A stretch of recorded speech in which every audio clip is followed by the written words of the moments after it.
വിഗ്രഹത്തെ ആരാധിക്കാതെ മാറി നിന്ന 3 യുവാക്കളുടെ ജീവിതത്തിൽ ഇറങ്ങിവന്ന ദൈവസാന്നിധ്യത്തെപ്പറ്റി നമുക്ക് കേൾക്കാം.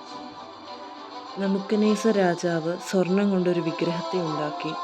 നാടുവാഴികളെയും ദേശാധിപതികളെയും സ്ഥാനപതികളെയും സകലരെയും വിളിച്ചുകൂട്ടി. വിളംബരം ചെയ്യുന്നവർ രാജാവിൻ്റെ കൽപ്പന വിളിച്ചു പറഞ്ഞു. കൊമ്പ്, കുഴൽ, തമ്പുരു, കിന്നരം തുടങ്ങിയ വാദ്യനാദങ്ങളോടെ നമുക്ക് നബൂഖദ്നേസർ രാജാവ് പ്രതിഷ്ഠിച്ച സ്വർണ്ണ വിഗ്രഹത്തെ സാഷ്ടാംഗം വീണ് ആരാധിക്കാം. എന്നാൽ ആരെങ്കിലും അപ്രകാരം ആരാധിക്കുന്നില്ലെങ്കിൽ തൽക്ഷണം എരിയുന്ന തീച്ചൂളയിൽ എറിയും എന്ന രാജകൽപ്പന വിളംബരം ചെയ്തു.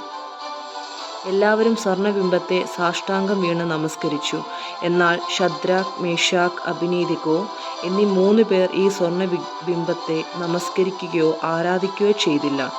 രാജാവ് ഇവർക്കെതിരെ തിരിഞ്ഞു പറഞ്ഞു, ഞാൻ പ്രതിഷ്ഠിച്ച പ്രതിമയെ താണു വീണ് ആരാധിക്കുന്നെങ്കിൽ നിങ്ങൾക്ക് നന്ന്, അല്ലെങ്കിൽ ഉടൻ തന്നെ നിങ്ങളെ എരിയുന്ന തീച്ചൂളയിൽ എറിഞ്ഞുകളയും.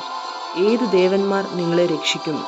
ഈ 3 യുവാക്കൾ രാജാവിനോട് പറഞ്ഞു, അല്ലയോ രാജാവേ, ഞങ്ങൾ സേവിക്കുന്ന ഞങ്ങളുടെ ദൈവം എരിയുന്ന തീച്ചൂളയിൽ നിന്ന് ഞങ്ങളെ രക്ഷിക്കാൻ കഴിവുള്ളവനാണ്.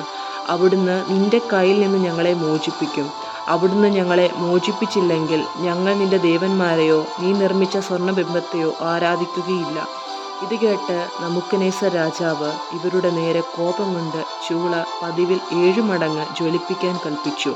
ശദ്രാക്കിനെയും മേശാക്കിനെയും അബേദ്നെഗോയെയും ബന്ധിച്ച് ആളിക്കത്തുന്ന ചൂളയിലേക്ക് വലിച്ചെറിയാൻ തൻ്റെ ശക്തരായ ഭടന്മാരോട് രാജാവ് ആജ്ഞാപിച്ചു.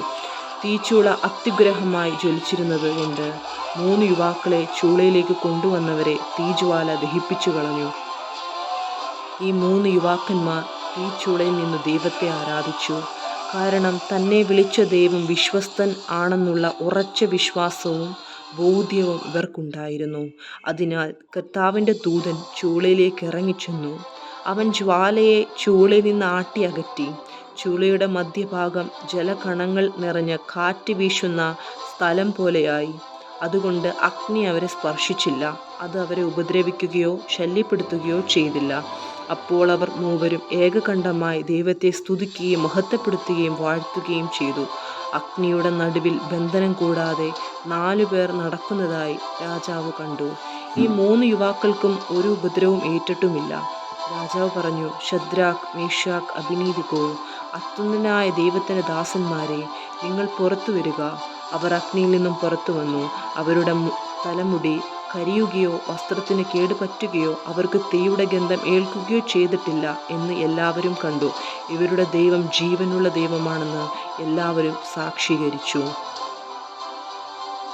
രാജാവിൻ്റെ മുൻപിലും തൻ്റെ ദൈവത്തെ തള്ളിപ്പറയാതെ സത്യത്തിനു വേണ്ടി ഉറച്ചു നിന്നവരാണ് ഈ 3 യുവാക്കന്മാർ. അത്രയ്ക്കും ഉറച്ചതായിരുന്നു ഇവരുടെ വിശ്വാസം. അപ്രകാരം ആത്മാവാം ദൈവത്തെ ആത്മാവിലും സത്യത്തിലുമാണ് നമ്മൾ ആരാധിക്കേണ്ടത്. വിഗ്രഹത്തെ അല്ല നമ്മൾ ആരാധിക്കേണ്ടത്. കാണുവാനും കേൾക്കാനും സംസാരിക്കാനും കഴിയാത്ത ഈ വിഗ്രഹങ്ങളിലല്ല നമ്മൾ ആശ്രയിക്കേണ്ടത്. പിന്നെയോ ഹൃദയങ്ങളെ അറിയുന്ന സർവശക്തനായ ദൈവത്തിലാണ് നമ്മൾ ആശ്രയിക്കേണ്ടത്. അന്ത്യകാലത്ത് വിശ്വാസം തണുത്തുറച്ചു പോകാതെ ജ്വലിക്കുന്നവരായി മാറി സത്യത്തിനു വേണ്ടി നമുക്ക് നിലനിൽക്കാം. ആമീൻ. Praise the lord. God bless you.